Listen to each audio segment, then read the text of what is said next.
DCM గారు పెద్ద పెద్ద మాటలు మాట్లాడతాడు. రాజకీయాల్లో నాలాగా అతను కూడా పెద్ద బచ్చ. నేనన్నా నా కుటుంబం నుంచి సర్పంచ్ గెలిచిన తర్వాత ఎమ్మెల్యే అయ్యా. అతనికి ఆ చరిత్ర కూడా లేదు. 2 సార్లు ఓటమి చెందాడు పార్టీని పెట్టి. ఇప్పుడు కూడా బాధ్యత లేకుండా దెబ్బ కటింగులు కొట్టించుకొని రోజుకొక వేషం వేస్తూ రోజుకొక కామెంట్ చేస్తూ మీ అంతు తేలుస్తాం, మీరు గతంలో ఏం పీకారు అని బాధ్యత లేకుండా మాట్లాడడం. అందరికి నమస్కారం. నేను మీ Chigada Vamsi, Janasena party central Andhra convener మాట్లాడుతున్నాను. ఈ రోజున రాష్ట్రంలో కూటమి ప్రభుత్వం చాలా చక్కగా రాష్ట్రంలో ప్రజలందరికీ కూడాను ఏదైతే మేము ఎన్నికల మేనిఫెస్టోలు ప్రకటించినట్టు ఎన్నికల హామీలు ఉన్నాయో అవన్నీ కూడాను అన్ని అవలంబిస్తూ ప్రజలందరికీ కూడాను మంచి సంక్షేమ పథకాలు అందిస్తూ అదేవిధంగా అభివృద్ధి వైపు ఏదైతే రాష్ట్రం అంతా కూడా అభివృద్ధి కుంటుపడి రాష్ట్రం పతనావస్థకి శిథిలావస్థకి తీసుకెళ్లేటువంటి జగన్ ప్రభుత్వం నుంచి ఈ రోజు ప్రజలు మా కూటమి ప్రభుత్వానికి పట్టం కట్టిన తర్వాత ఈ రోజున అభివృద్ధి పథం వైపు రాష్ట్రాన్ని తీసుకెళ్తున్నటువంటి క్రమంలో ఏదైతే వైఎస్ఆర్ కాంగ్రెస్ పార్టీని ప్రజలందరూ కూడా చిత్కరించుకొని వారు చేసిన వినాశకానికి ప్రజలు బుద్ధి చెప్పి ఈ రోజున వారిని 11 సీట్లకి వాళ్ళని ఈ రోజు పక్కన కూర్చోబెడితే దాన్ని భరించలేనటువంటి వైఎస్ఆర్ కాంగ్రెస్ పార్టీ నాయకులు అవ్వచ్చు, పార్టీ అధ్యక్షులు జగన్మోహన్ రెడ్డి గారు అవ్వచ్చు, మిగిలిన నాయకులు గతంలో గానీ ఇప్పుడు గానీ ఎప్పుడు కూడాను చంద్రబాబు నాయుడు గారి మీద అవ్వచ్చు, వారి సతీమణి గారి మీద అవ్వచ్చు, అదేవిధంగా జనసేన పార్టీ అధ్యక్షులు మా నాయకులు పవన్ కళ్యాణ్ గారి మీద కూడా మితిమీరినటువంటి వ్యాఖ్యలు ఎన్నో చేశారు, చేస్తూ ఉన్నారు. ఈ రోజును చూస్తూ ఉంటే ప్రకాశం జిల్లా ఎర్రగొండపాలెం నియోజకవర్గం ఎమ్మెల్యే అయినటువంటి తాడిపత్రి చంద్రశేఖర్ గారు ఏదైతే పవన్ కళ్యాణ్ గారు జనసేన పార్టీ అధినేత రాష్ట్ర ఉప ముఖ్యమంత్రి వర్యులు పవన్ కళ్యాణ్ గారిని ఉద్దేశిస్తూ పిచ్చి పిచ్చి ప్రేలాపనలు పిచ్చి పిచ్చి మాటలు మాట్లాడుతున్నారు. చంద్రశేఖర్ గారు నాకు వ్యక్తిగతంగా గతంలో వైఎస్ఆర్ కాంగ్రెస్ పార్టీ అధికార ప్రతినిధిగా ఎన్నో డిబేట్స్ లో నాకు ఆయనతో వ్యక్తిగత పరిచయం ఉండింది. డిబేట్స్ లో మేము కూడా జనసేన పార్టీ నుంచి నేను మాట్లాడేవాడిని, ఆయన కూడా అదేవిధంగా వైఎస్ఆర్ కాంగ్రెస్ పార్టీ నుంచి వచ్చేవారు. ఆయన మీద నాకు కొంచెం సదాభిప్రాయం ఉండేది. ఎందుకంటే కంటెంట్ తో వస్తాడు, ఆయనతో పాటు డిబేట్కి వెళ్ళేటప్పుడు ఖచ్చితంగా నేను కూడా ఎంతో ప్రిపేర్ అయ్యేవాడిని. ఈ రోజు నాకు జగన్ ఏదైతే ఆయన 2024 ఎన్నికల్లో ఎమ్మెల్యేగా గెలిచిన తర్వాత ఏ విధమైనటువంటి భాష మాట్లాడుతున్నారంటే జగన్మోహన్ రెడ్డి గారి రాజారెడ్డి రాజ్యాంగం ఏదైతే ఉంటుందో ఆ పార్టీలో అందులో ఒక పురాణం ఉంటుంది.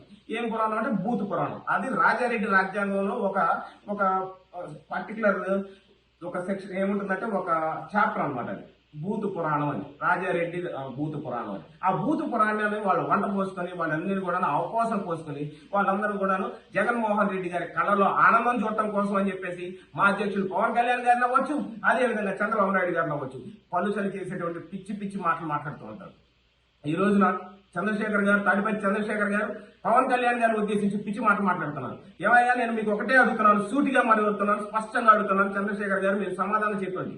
జగన్మోహన్ రెడ్డి గారు 2019 నుంచి 24 మధ్య కాలంలో దళితుల పట్ల ఎంత దారుణమైనటువంటి దాడికి గురి చేశాడు. ఆయన ప్రభుత్వంలో ఎంతో మంది దళితులు రాష్ట్రంలో ఎన్నో మారణ హోమాలు, దళితుల మీద అత్యాచారాలు, హత్యలు ఎన్ని జరిగాయి వాటన్నిటిని మీరు ఒక్కసారి మననం చేసుకుంటే ఆ రోజు నువ్వు ఏ ఒక్క మాట కూడా మాట్లాడలేదు. ఈ రోజున మళ్ళా చెప్తున్నాను, డాక్టర్ సుధాకర్ ఎవరైతే ఉన్నారో మాస్క్ కోవిడ్ టైంలో మాస్క్ అడిగిన పాపానికి ఆయన మానసికంగా వేధించి ఆయన మరణానికి కారణం వైఎస్ఆర్ కాంగ్రెస్ పార్టీ అధ్యక్షుడు జగన్మోహన్ రెడ్డి, వైఎస్ఆర్ కాంగ్రెస్ పార్టీ నాయకులు కాదా అని చెప్పేసి నేను మళ్ళా మీకు గుర్తు చేస్తున్నాను.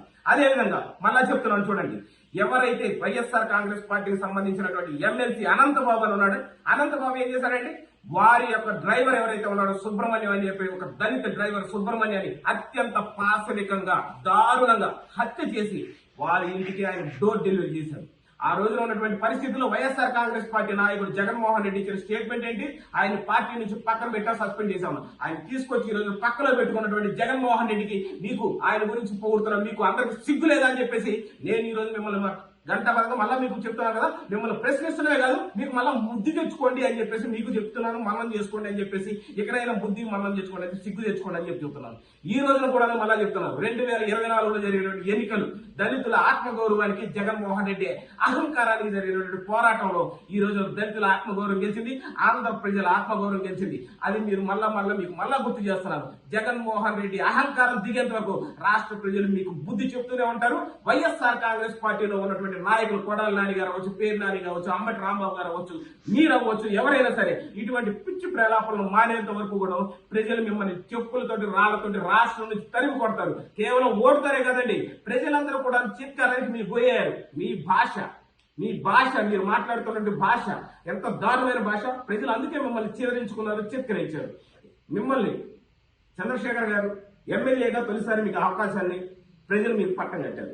ఒకసారి ఎమ్మెల్యేగా మీకు అవకాశం ఇస్తే ఎమ్మెల్యేగా ఎందుకు ఉండాలండి? మీరు శాసనసభలోకి వెళ్లి ప్రజా సమస్యల మీద పోరాటం చేయాలి. ప్రతిపక్షంలో ఉన్నామో లేకపోతే ప్రతిపక్ష హోదా లేనటువంటి వ్యక్తిగా ఎమ్మెల్యేగా వచ్చినా సరే ఆ పార్టీ నుంచి ప్రాతినిధ్యం వహిస్తూ అసెంబ్లీలోకి వచ్చిన సమయంలో మీరు మీ నియోజకవర్గం ఎర్రగొండపాలెం ప్రాంత నియోజకవర్గం వాసుల సమస్యల గురించి అసెంబ్లీకి వచ్చి చర్చించాల్సింది పోయి మీరేం చేస్తున్నారు?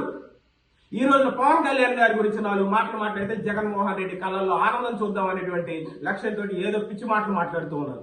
ఇటువంటి పిచ్చి పిచ్చి ప్రేరేపణలు మీరు ఇక్కడి నుంచి ఎప్పుడు చేయకండి. ఎందుకంటే అసెంబ్లీ కూడా రాకుండా మీ నాయకుడు జగన్మోహన్ రెడ్డి గారు అవ్వచ్చు, మీతో ఆయనతో పాటు గెలిచిన మీలాంటి 10 మంది అవ్వచ్చు, మీరు ఏదో మొహం చట్టేసి తిరుగుతున్నారు. కేవలం మమ్మల్ని ఏదో మా అధ్యక్షుడు పవన్ కళ్యాణ్ గారి మీద, అదేవిధంగా చంద్రబాబు నాయుడు గారి మీద అక్కసుతో భరించలేక ఆయన జగన్మోహన్ రెడ్డి గారి కళ్ళల్లో ఆనందం చూడటం కోసం ఇటువంటి మాటలు మాట్లాడితే ప్రజలు హర్షించే సమస్య లేదండి. ఇంకొక మాట చెప్తున్నాను, ఏమండి, జగన్మోహన్ రెడ్డి గారి ప్రభుత్వంలో దళితులకు ఏదైతే ఎస్సీ సప్లాన్ నిధులు ఉంటాయో అందులో 28,147 కోట్ల రూపాయలు సప్లాన్ నిధులను డైవర్ట్ చేసి నవరత్నాల రూపంలో జనాలందరికీ కూడా తాయిలాలుగా పంచిపెట్టినప్పుడు నోట్లో ఏం పెట్టుకున్నారు?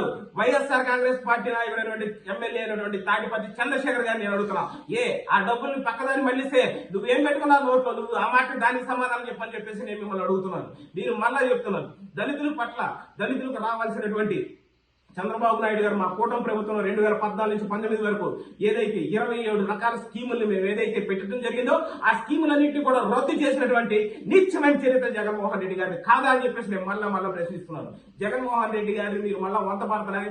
ఈ రోజు దళితులందరి పట్ల ఆయన ఏదో పెద్దన్న ఈ అన్న అంటున్నారు. దళితుల పట్ల పెద్దన కాదండి, దళితుల పట్ల పట్టినటువంటి రావందు జగన్మోహన్ రెడ్డి అని చెప్పేసి మళ్ళా చెప్తున్నాను. పవన్ కళ్యాణ్ గారు, మా నాయకుడు పవన్ కళ్యాణ్ గారు ఈరోజు దళితులకి పవన్ కళ్యాణ్ గారు పెద్దన్నగా ఈ రోజు ముందుకు వచ్చారు. రాష్ట్ర ప్రజలందరూ కూడా అండగా ఉన్నాడు.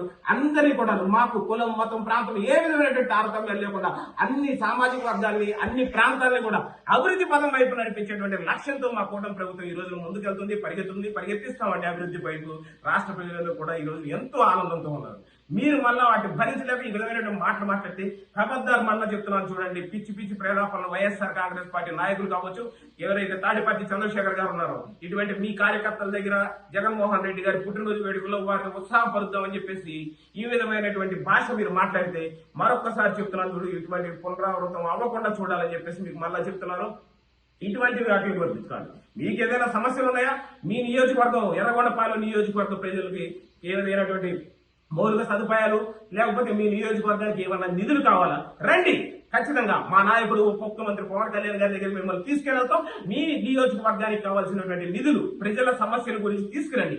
వాటిని పరిష్కారం అయ్యే విధంగా వాటికి మీ నియోజకవర్గానికి నిధులు ఇప్పించే క్రమంలో ఖచ్చితంగా అభివృద్ధి వైపు వెళ్లే క్రమంలో మేమందరం కూడాను మీకు ఖచ్చితంగా ఉపయోగపడతాం. అంతేగాని ఏదో ఈ బూతులు మాట్లాడతాను, ఏదో పిచ్చిగా మాట్లాడతాను, పవన్ కళ్యాణ్ గారి బాడీ షేమింగ్ చేస్తాను, లేకపోతే ఆయన హెయిర్ స్టైల్ గురించి ఆయన సినిమా హీరో అండి, ఆయన పవర్ స్టార్ పవన్ కళ్యాణ్ అంటారు. ఆయన సినిమా రంగంలో, రాజకీయ రంగంలో తెలుసు కదా మీకు.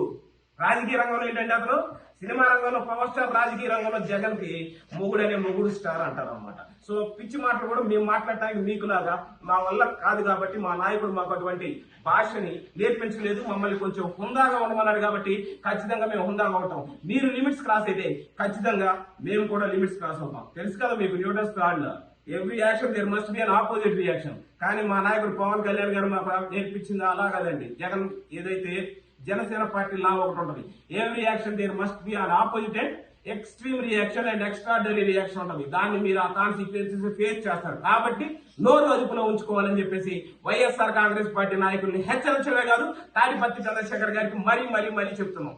Thank you so much.